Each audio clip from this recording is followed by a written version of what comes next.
Bonjour à toutes, je suis ravie de vous retrouver pour une nouvelle vidéo sur ma chaîne YouTube. Je suis Valérie Richard et comme chaque semaine, on va parler de leadership pour les femmes dirigeantes. Alors cette semaine, j'ai décidé de vous parler d'un sujet un petit peu différent, peut-être, mais c'est de pouvoir explorer avec vous quels sont les défis qui sont spécifiques aux femmes quand elles entreprennent et de voir finalement bien qu'est-ce qui peuvent rendre leur parcours plus complexe et quelles pourraient être les stratégies pour arriver à les surmonter.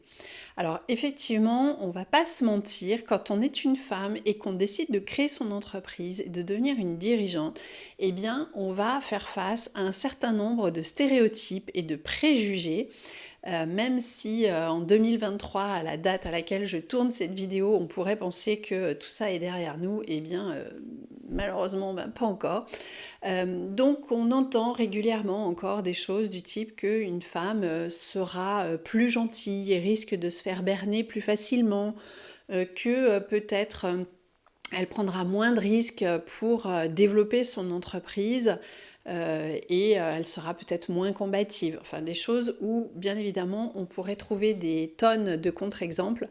Mais qu'à regarder les entreprises du CAC 40, on s'aperçoit vite qu'il y a très peu de femmes présidentes, CEO à la tête de toutes ces entreprises. Donc c'est bien le signe que malheureusement, on est encore dans une société qui est beaucoup dirigée par les hommes, même si la place des femmes dans ces postes à responsabilité tend à évoluer, mais ça reste compliqué.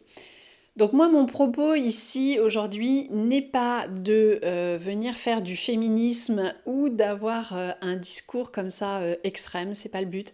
C'est simplement de vous aider en tant que femme à pleinement accepter votre rôle de leader, de dirigeante, à être plus sereine et peut-être à surmonter ces différentes épreuves. Donc on l'a dit, la première épreuve, je dirais la première difficulté, le premier défi, c'est de faire face à ces stéréotypes et à ces préjugés. Le deuxième, c'est d'arriver à trouver le bon dosage et le bon équilibre entre vie pro et vie perso. Alors oui, j'entends déjà des hommes qui vont dire oui, mais nous aussi on cherche à avoir le bon équilibre entre vie pro et vie perso.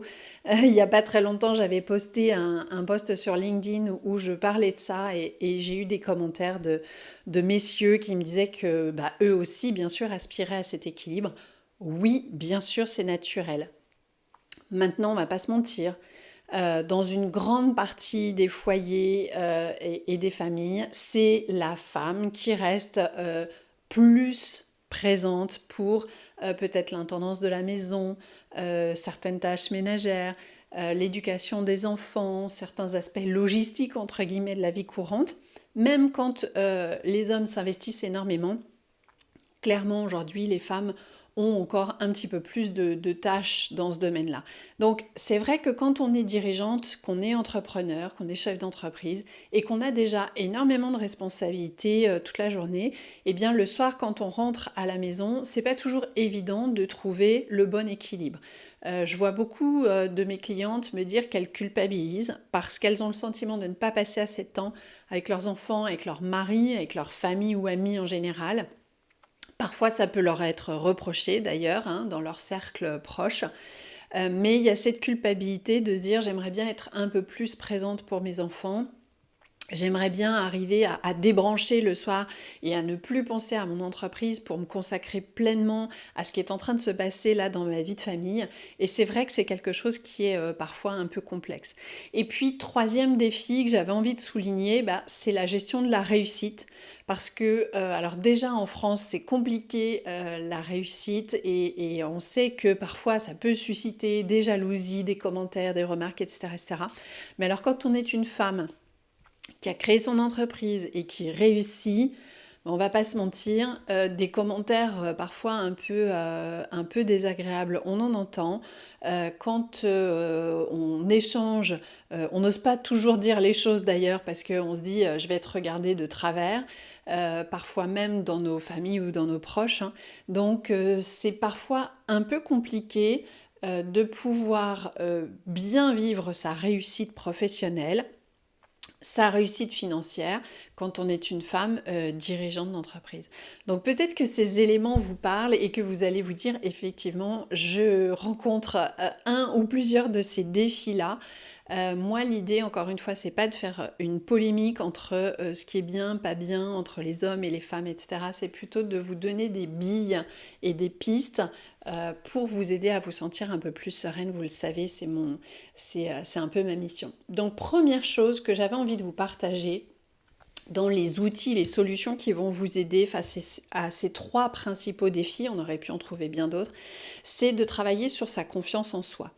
Je le répéterai jamais assez, mais ça fait partie de mon propre parcours, hein. Moi, j'ai énormément dû travailler cette estime de moi-même et cette confiance en moi quand j'ai commencé à manager des équipes et puis ensuite quand j'ai créé mon entreprise, parce qu'effectivement, c'était pas forcément naturel, c'était pas forcément très simple pour moi, et ça m'a vraiment aidé quand j'ai travaillé en développement personnel à prendre une autre dimension, à voir les situations difficiles sous un autre angle, à pouvoir m'exposer différemment au regard de mon équipe, au regard de mes clients, et ça a vraiment tout changé. Donc vraiment, je dirais, ça c'est la première chose, le premier conseil, de vous bâtir une estime de vous et une confiance en vous en béton.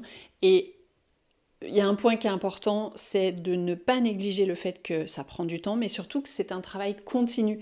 C'est-à-dire que c'est pas parce qu'à un moment donné, on a travaillé avec un coach, un psy ou un mentor qui nous a aidés à nous élever au niveau de cette estime de nous-mêmes que l'affaire est gagnée et que tout va bien. Non, au fur et à mesure de notre parcours, on va évoluer, on va être confronté à de nouvelles situations et potentiellement notre estime de nous, notre confiance en nous peut redescendre. Donc c'est vraiment important de garder en tête que c'est un travail à faire en continu, un peu tout au long de notre vie, et que ça ne peut que nous aider à surmonter des difficultés tant professionnelles que personnelles d'ailleurs, mais surtout à vous aider à être bien dans vos baskets en fait, tout simplement, et à être vraiment vous-même et à vous sentir vraiment pleinement épanoui. Donc ça c'est le premier conseil. Deuxième chose, c'est de vous aider finalement en vous entourant de personnes positives.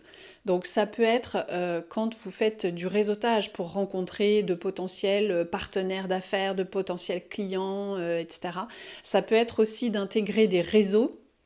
Pourquoi pas des réseaux féminins? Alors, moi, je ne suis pas forcément convaincue qu'il n'y ait que les réseaux féminins quand on est une femme entrepreneur qui soient bénéfiques pour nous. Je pense que tout type de réseau peut fonctionner et c'est bien de pouvoir échanger avec des hommes et des femmes.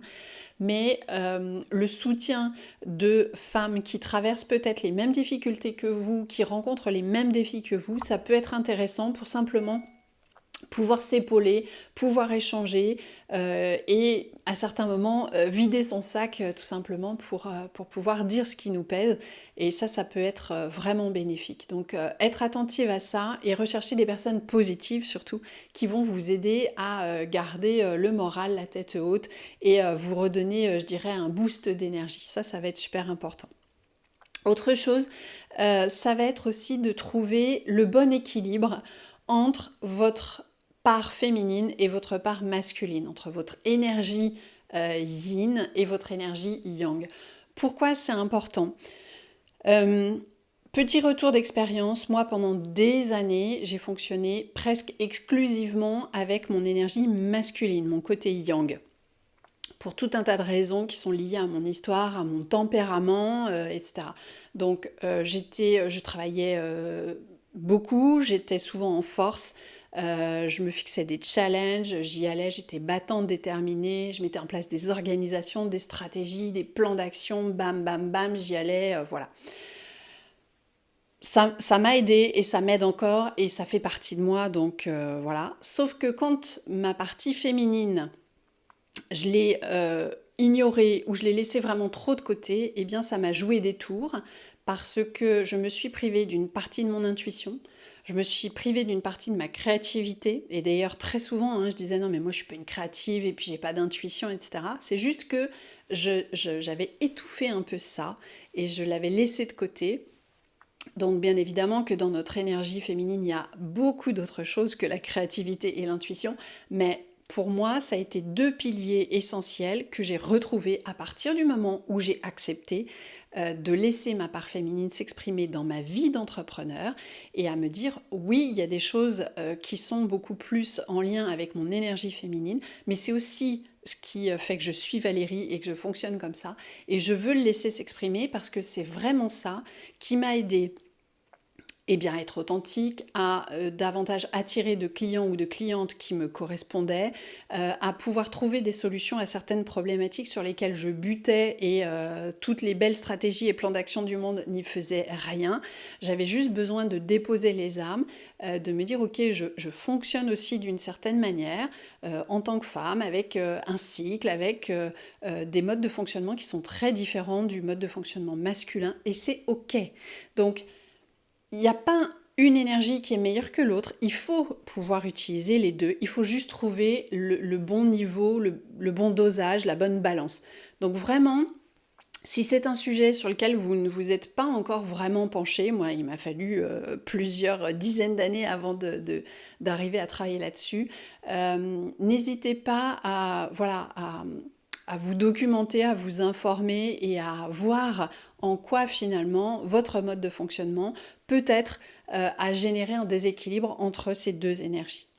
Et puis, troisième conseil que j'ai envie de vous apporter, c'est vraiment, quatrième, pardon, c'est de vraiment vous faire accompagner à certains moments, que ce soit par un mentor, que ce soit par un coach, de suivre finalement quelqu'un qui vous inspire.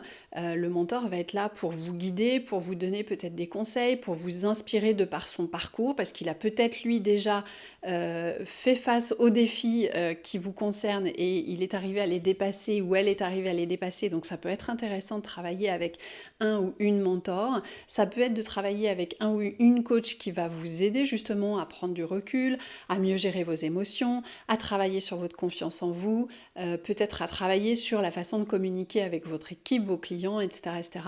Et ça, ça va vous donner un coup d'accélérateur énorme parce que vraiment, quand on est face à certains défis et qu'on essaye de les surmonter seul, eh bien on va passer plus de temps, plus d'énergie et on va galérer beaucoup plus finalement que si on est accompagné par quelqu'un qui est un professionnel et qui va nous aider à passer un cap. Donc moi ça m'arrive régulièrement de faire appel à un coach ou à une coach parce qu'au fur et à mesure du développement de mon entreprise, eh bien j'ai des nouveaux défis, j'ai des nouvelles situations auxquelles je ne sais pas toujours faire face et surtout auxquelles j'ai pas envie de faire face seule. Donc je trouve que c'est très intéressant parce que c'est aussi la force du collectif d'être accompagné, comme je le disais, d'avoir un réseau qui va être très positif et puis ça va vous emmener, je dirais, vers la prochaine étape de votre entreprise. Alors voilà ce que je voulais partager avec vous, j'espère que ça vous est utile. N'hésitez pas bien sûr à partager cette vidéo si vous pensez qu'elle peut aussi apporter des conseils à d'autres femmes qui sont leaders et chefs d'entreprise. Et moi je vous retrouve la semaine prochaine pour une nouvelle vidéo. Bye bye!